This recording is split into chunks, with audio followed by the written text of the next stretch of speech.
Salam Jemaat GNS yang diberkati Tuhan. Kembali kita berjumpa dalam khotbah minggu, mana hari ini adalah hari minggu yang kedua kalinya kita melakukan ibadah di keluarga atau rumah tangga kita masing-masing. Kita tahu bersama bahwa apa yang kita lakukan saat ini adalah bagian kita rindu menyatakan kasih Tuhan bagi sesama. Dengan cara kita tetap tinggal di rumah, kita bekerja di rumah, dan kita bahkan beribadah di rumah kita. Itu bagian kita untuk boleh mengasihi Tuhan melalui tindakan kita kepada sesama kita.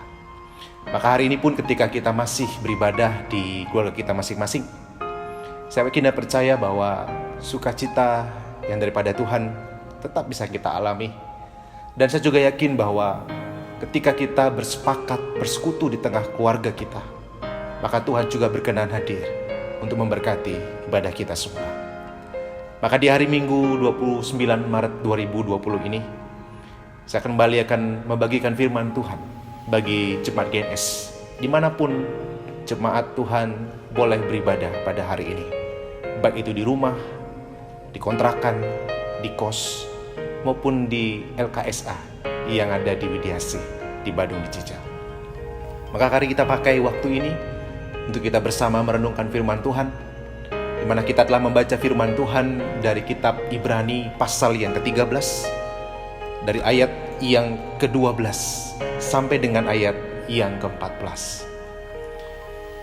Dan khotbah pada hari ini diberikan judul atau tema adalah pelayanan yang memberikan harapan. Jadi tema khotbah hari ini adalah pelayanan yang memberikan pengharapan. Terima kasih Tuhan kalau kita telah membaca introitus kita dari Matius pasal 20 ayat 28 yang jelas mengatakan bahwa anak manusia yaitu Yesus Kristus datang ke dunia bukan untuk dilayani, tetapi dia datang untuk melayani melalui cara memberikan nyawanya menjadi tebusan bagi banyak orang. Nah, dari introitus kita hari ini dari Matius 10 ayat 28 itu, kita bersama dapat melihat bahwa Tuhan begitu mengasihi kita. Tuhan sungguh-sungguh memperhatikan kehidupan kita. Maka ketika dia datang ke dunia ini, dia datang bukan untuk minta dilayani, tetapi dia datang untuk melayani saudara dan saya. Kalau kita sungguh menghayati akan hal ini, maka bisa timbul dalam hati kita sebuah pertanyaan yang sederhana. Bukankah harusnya kita yang melayani Tuhan? Bukan Tuhan yang melayani kita? Karena Tuhan sudah begitu baik dalam hidup kita. Karena Tuhan sudah begitu menyatakan kesetiaan berkat-berkatnya dalam kehidupan saudara dan saya. Maka sepantasnya lah kita orang yang berdosa ini yang harusnya melayani dia dalam kehidupan ini. Tetapi ketika Tuhan Yesus datang ke dunia ini, seperti yang dikutip dari Matius 28 yang kita baca hari ini, maka kita bersama diingatkan bahwa dia sungguh mengasihi dan mempedulikan kita. Maka ketika dia datang ke dunia ini, dia datang untuk melayani saudara, melayani jemaat Tuhan, melayani saya, melayani manusia yang berdosa ini. Untuk apa? Untuk dia memberikan dirinya jadi tebusan bagi banyak orang.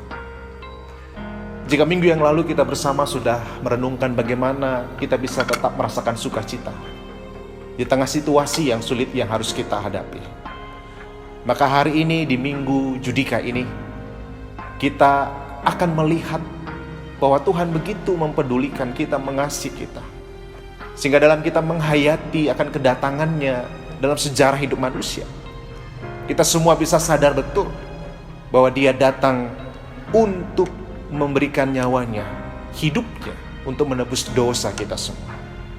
Lalu pertanyaan adalah, pelayanan itu apa dampaknya bagi kita semua? Ada dua hal yang akan kita bersama-sama melihat dari bacaan kita, bahwa ketika Tuhan berkenan hadir dalam hidup manusia untuk melayani, memberikan kehidupannya bagi kita orang berdosa ini, maka di saat itulah sebenarnya dia sedang ingin menunjukkan kepada saudara dan saya bahwa dia sedang memberikan harapan bagi kita orang berdosa yang harusnya dikutuk dan dihukum oleh dia untuk beroleh berkat, keselamatan, bahkan memperoleh pengharapan dalam kehidupan ini. Maka hari ini ada dua pengharapan penting yang dapat kita renungkan, kita hayati, berkaitan dengan mengapa dia datang untuk melayani kita dengan cara menderita, dengan cara memberikan nyawanya bagi tebusan, bagi banyak orang, bagi saudara, dan juga bagi saya. Yang pertama adalah pelayanan penderitaan yang Tuhan Yesus berkenan lakukan bagi kita adalah untuk memberikan kita harapan akan masa kini.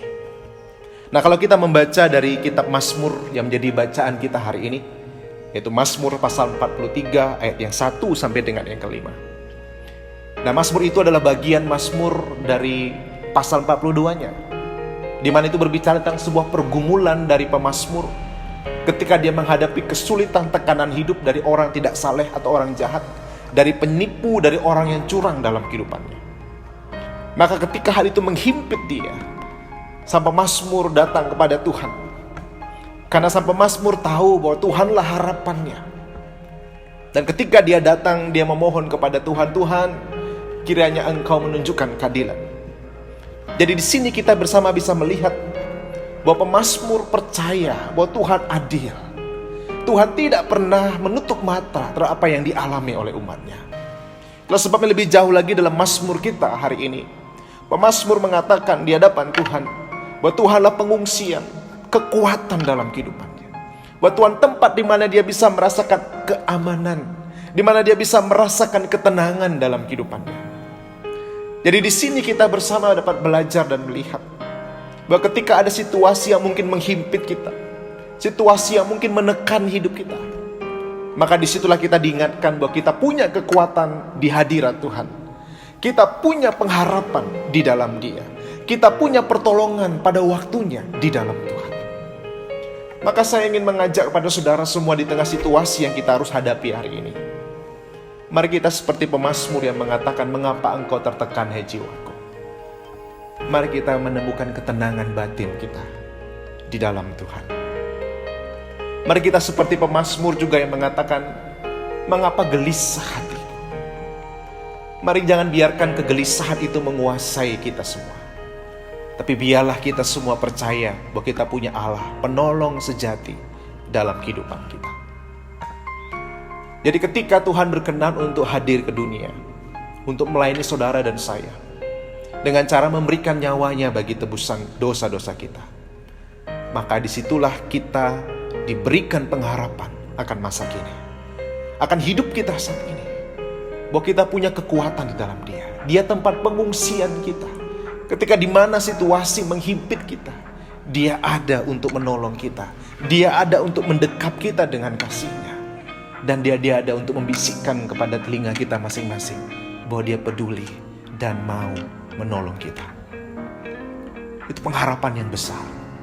Pengharapan akan hidup kita yang seperti saat ini yang mungkin kita alami, yang dari berbanyak sisi, yang bisa menimbulkan kegelisahan, kegentaran dalam hati kita, yang bisa merenggut ketenangan batin kita. Tapi mari kita seperti pemazmur kembali mengingat, Engkaulah Tuhan penolong dalam kehidupanku. Itu yang pertama, saudara.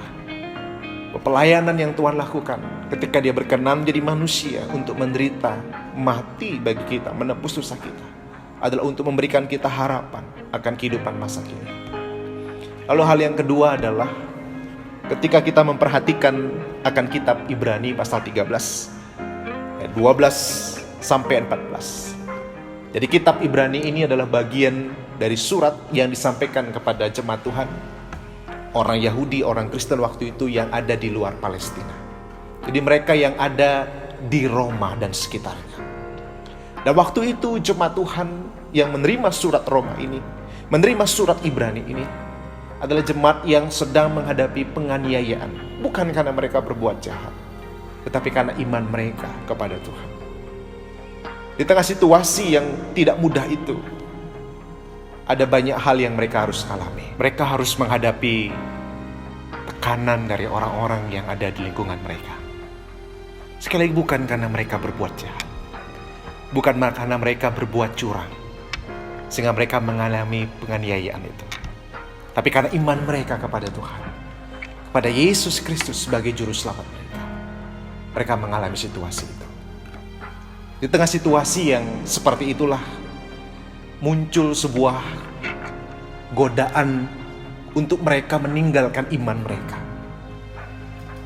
Mereka mulai tergoda untuk berputus asa menghadapi situasi yang di luar kendali mereka tentunya. Mereka berpikir untuk kembali kepada keyakinan mereka terdahulu. Tetapi di tengah situasi seperti itulah surat Ibrani menyapa mereka, menghentak dan mengingatkan mereka untuk mereka tetap berpegang teguh kepada iman mereka, kepada Yesus Kristus Tuhan mereka. Mengapa hal ini penting untuk diingatkan kepada umat Tuhan yang ada waktu itu dalam situasi penganiayaan dan keputusasaan dalam hidup mereka? Karena penulis surat Ibrani tahu betul bahwa di dalam Tuhan ada pengharapan akan masa depan, akan hari esok mereka. Bahkan apa yang dikatakan melalui surat Ibrani ini ayat 14 yang kita baca, jelas dikatakan, sebab di sini kita tidak mempunyai tempat tinggal yang tetap, kita mencari kota yang akan datang. Jemaat Tuhan waktu itu diingatkan bahwa mereka memiliki harapan akan masa depan. Meskipun waktu itu mungkin mereka tidak melihat di mana ujung daripada penderitaan itu. Tapi melalui kitab ini, melalui surat ini, umat Tuhan diingatkan. Meskipun mereka tidak tahu ujungnya di mana, tapi mereka tahu mereka punya pengharapan, harapan akan masa depan bersama dengan Tuhan. Masa depan yang kekal yang Tuhan siapkan bagi mereka. Masa depan yang tidak pernah dapat diberikan oleh siapapun juga yang ada di muka bumi ini. Selain hanya Tuhan yang memberikan pengharapan itu bagi kita semua. Biarlah ini juga menjadi kekuatan bagi kita semua. Di tengah situasi hari ini yang kita tidak tahu kapan ujungnya ini akan terjadi. Kapan hal ini akan selesai untuk kita hadapi. Tapi mari kita melihat kepada Tuhan. Mari kita memandang kepada Yesus Kristus yang memberikan kepada kita jaminan akan masa depan. Yang bukan hanya memberikan harapan bagi kita masa kini, tetapi Dia juga memberikan harapan bagi kita terhadap masa yang akan datang. Yang memberikan kita kekuatan dan penghiburan dalam menghadapi situasi hari ini. Jemaat GNS yang diberkati Tuhan, kalau kita sungguh menghayati akan pengharapan yang Tuhan beri melalui pelayanan penderitaannya yang Dia kerjakan bagi saudara dan saya, maka disitulah sebenarnya kita akan melihat bahwa masih ada harapan bagi kehidupan kita hari ini, esok, bahkan di waktu-waktu yang akan kemudian. Kita bisa bayangkan Tuhan rela untuk datang ke dunia, mengambil rupa manusia untuk menderita bagi kita, untuk menunjukkan Dia peduli terhadap apa yang kita alami, untuk menunjukkan bahwa Dia tahu kita tidak mampu untuk menolong diri kita sendiri. Maka saya pun yakin dan percaya bahwa apa yang kita jalani hari ini dalam situasi seperti ini, Tuhan mengerti dan tahu betul situasi kita. Maka mari kita jangan kehilangan pengharapan itu dalam hidup ini. Pengharapan itu adalah sebuah kekuatan bagi kita semua, untuk kita menjalani hari-hari yang Tuhan izinkan, untuk terus kita tapaki, untuk terus kita lakukan dalam kehidupan kita. Jemaat GNS berkati Tuhan, saya tahu tentu banyak di antara kita terkena dampak situasi yang terjadi hari ini. Dan mungkin kita bertanya, Tuhan, mengapa hal ini terjadi? Mungkin kita tidak menemukan jawaban yang pasti, atau jawaban yang memuaskan hati kita, bahkan yang memuaskan logika kita. Tetapi hari ini, di hari Minggu Judaika ini, kita semua diajak untuk diingatkan bahwa Tuhan kita peduli. Tuhan kita tahu keterbatasan kita. Tuhan kita mengerti situasi yang kita hadapi. Itulah sebabnya Dia datang ke dunia untuk melayani kita, bukan untuk dilayani. Dia melakukan pelayanan dengan memberikan nyawanya bagi kita, penebusan bagi kita, karena Dia tahu kita tidak bisa menebus, tidak bisa menyelamatkan diri kita sendiri. Maka dalam situasi seperti hari ini pun kita percaya bahwa Tuhan tahu, Tuhan mengerti apa yang sedang kita alami. Maka mari jangan kehilangan pengharapan itu. Sebenarnya minggu lalu kita telah belajar bagaimana sukacita itu dapat kita rasakan. Maka hari ini kita juga diingatkan, jangan hilang pengharapan itu dalam hati kita, dalam kehidupan kita. Mari nikmati kekuatan di dalam hadirat Tuhan. Mari terus percaya bahwa di dalam Tuhan ada ketenangan dalam batin kita. Mari jangan biarkan kegelisahan menguasai kita. Jangan biarkan hati kita tertekan menghadapi situasi yang harus kita hadapi. Sebab firman Tuhan berkata, jadilah tenang supaya kamu dapat berdoa. Tuhan memberikan pengharapan kita kini dan nanti melalui pelayanan yang Dia sudah lakukan bagi kehidupan kita. Namun yang penting juga harus kita lihat adalah ketika kita telah mengalami dan mensyukuri akan pelayanan Kristus Tuhan yang memberikan pengharapan bagi kita di masa kini dan masa yang akan datang, maka hal itu mari menjadikan sebuah inspirasi bagi kita di tengah situasi hari ini.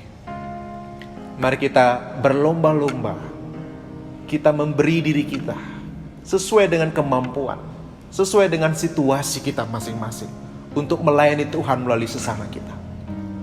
Sehingga mereka yang memerlukan pengharapan, mereka yang mulai putus asa, mereka mengalami tertekan dalam jiwa mereka, melalui kesusahan dalam batin mereka, mereka boleh mengalami pengharapan di dalam Tuhan. Saudara dan saya memiliki tugas akan hal itu, untuk menyatakan pelayanan kepada Tuhan melalui sesama kita. Karena kita sudah lebih dulu mengalami pelayanan Tuhan yang memberikan pengharapan itu, yang memberikan harapan yang teguh dalam kehidupan kita semua. Saya berdoa saudara dimanapun jemaat Tuhan, jemaat Galen Sabda mendengar akan khotbah ini, hati saudara tetap memiliki pengharapan di dalam Tuhan. Dan hati saudara akan digerakkan untuk terlibat dalam pelayanan kepada Tuhan melalui sesama di tengah situasi hari ini, sehingga mereka juga boleh mengalami pengharapan di dalam Tuhan. Selamat terus menghayati pengharapan kita di dalam Tuhan. Kiranya Tuhan memberkati saudara semua. Tuhan memberkati keluarga saudara. Tuhan akan memberkati pekerjaan saudara, usaha saudara yang mungkin hari ini tidak mudah. Dan saya berdoa, hati saudara melimpah dengan pengharapan. Terpujilah nama Tuhan. Selamat hari Minggu. Tuhan memberkati saudara semua. Amin. Mari saudara kita berdoa. Tuhan, kami bersyukur karena kami boleh kembali disapa dengan firman. Firman yang mengingatkan kami semua bahwa Tuhan yang sudah melakukan pelayanan kasih-Mu bagi kami. Pelayanan yang memberikan pengharapan bagi kehidupan kami hari ini, di masa kini, juga hari esok, bagi masa depan kami. Maka apapun yang sedang kami harus jalani, hadapi hari ini, kami rindu, kami tidak hilang pengharapan dalam kehidupan kami. Dan kami berdoa bagi setiap umat Tuhan di Jemaat Galen Sabda di Cice.